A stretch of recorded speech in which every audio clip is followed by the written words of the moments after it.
Hey everyone, this is the LEGO Architecture Trafalgar Square set, and I'm going to show it to you and talk about it a little bit. But first I want to set some expectations because I do not know much at all about the real life Trafalgar Square. And I'm not a member of the Trafalgar Square Historical Society or anything like that. I'm just somebody who's a big fan of LEGO, knows a fair bit about LEGO, and is going to talk to you about this as a LEGO set first and foremost. First up, let's look at the building in the back. It's the National Gallery, and it looks fantastic in this very, very small LEGO scale. You've got the nice columns there, suggestions of small stairways on the sides. We'll get to the main stairway in the front in a minute, which is a pretty special technique, but there are a lot of really nice building techniques used throughout this entire model. You've got the relatively basic builds for the skylights up on top, but I'm going to do something that I don't do too frequently here. I want to take off just a couple of these tiles on the side to let you see just a little bit more for folks who actually build Lego to understand what you're looking at here. You've got these small ledges that are 1/2 of a plate in height right here that stick out and go all the way across. And those are formed with a row, well, actually rows of bracket pieces. And they have the stud facing down right here, and then you just have 1x1 plates inside of there. That just gives you that little bit of extension there.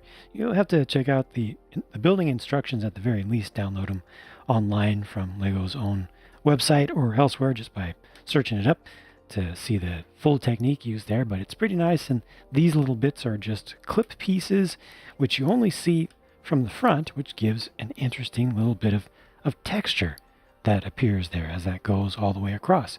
So this is all just really nicely done. The red items represent banners that are hanging on the sides of the entrance in there. It looks like one of them is not quite as vertical as it ought to be, but this is really good stuff.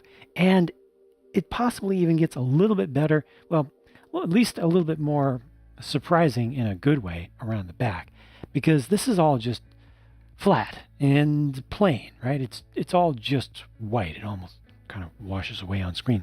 But these are little pull-out panels that let you see just a little bit of interior detail, and they have printed tiles used on the inside to represent some works of art inside of the gallery itself. So here's another one here. This one actually has a statue right there, and what I believe is a rather inappropriate painting over on the side. I think there's a little bit of humor implied right there. That one looks a little bit more serious for a proper gallery. Here's another one over here that you can pull out, and that's just another, just a suggestion of some artwork there. That's a new tile for 2019, but I think it's novel in a good way. It's nice to be able to see some level of interior detail on any of these sets that generally tend to just depict the most superficial and the most obvious and large features of the buildings or the locations that they're trying to show. In this case, at least, this also provides a little bit of visual interest around the back if you just leave these panels off, rather than having it be all plain back there, rather than all of this being a boring side to look at. If you're not going to place this with the back up against a wall, if you're going to have it on a table or something where people can walk around, this gives them something else to look at. So it breaks up the monotony of it. Next, I've got to talk about these stairs. I found that to be fascinating from the first time that I saw the initial release pictures of this thing, and the way they are put together is like this, using these panel pieces. These here are the 1x4s, and they're just stacked on top of each other like so. In this case, the top one is attached with studs on the side construction. The others are not attached. They're just kind of sitting in place, but they are positively located. They are ultimately all clamped in place, so they don't move around. You can see it sliding just ever so slightly, but it's just a stack of them that are well fit into place, and it just makes for a wonderful little micro scale staircase. And they used a similar technique around the side over here, coming down from this plateau mezzanine area up here, and it just comes down and has a little bit of a turn. Not absolutely perfect spacing right there. You see one of them appears to be a little bit longer. I don't think I did anything wrong there. The one on the other side is exactly the same in that way, but it's nice to have that little bit of suggestion of movement. I also like how the corner is curved in there. And then as we get down to the main ground level, there are a couple of fountains, and those have a fair number of pieces in them, even though they are fairly small, and they're pretty nicely done. There's not a lot of detail there, but I like water features myself, just generally speaking. There are 4 so-called plinths, that hold statues up. One here, one there, one there. You can look up what they have on them, but this one over here is actually a rotating space where they switch in different different types of exhibits at different times, different pieces of artwork, and sometimes they're like living art. They can be different things.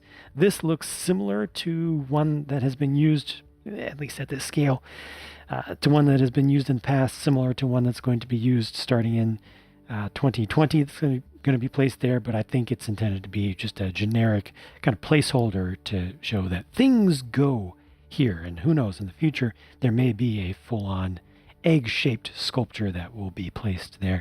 That would be pretty fun to see. Around the base of this centerpiece statue with the ridiculously tall columnar plinth, these are representing statues or sculptures of lions. I don't think you can do too much better than that at this tiny scale. There may be some options that were worth trying, but I'm sure the Lego designer tried many things, and I think that for the scale that works out pretty well. And this is Nelson's column, and evidently he's an admiral who prevented the entirety of, at the time, the Kingdom of Britain Great Britain, from being taken over by Napoleon. So that was a good thing.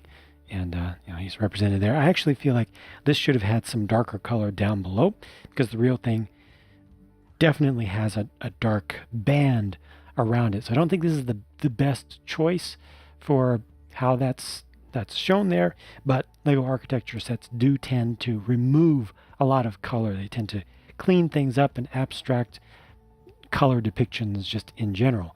These obviously represent just street lamps around the place that are, I believe, either painted or powder coated in black. It's a shame that right there that could not be smooth. There just isn't a good piece that will fit into that space. Around the outside, you have the main street that goes around the place, some avenues that bend around the entire square, and that represents a taxi there, and you have a double-decker bus. I like how the street is actually elevated here. It angles up a bit, and it's just attached with a clip back here, and then part of it falls into the ground slightly. Got a tile along the side to hold that in place, and then the other side has the exact same thing going on, just reversed positions of the bus, simple little build, and the taxi up there, and you have these small scale trees. I think the trees on this side should actually be a little bit larger from photos of the place that I have seen, but you can always customize that a little bit. I'm glad that there is a little bit of variation in here. It's not just plain green. And the builds, there are, I think, 3 different types, if I recall correctly, of builds used here.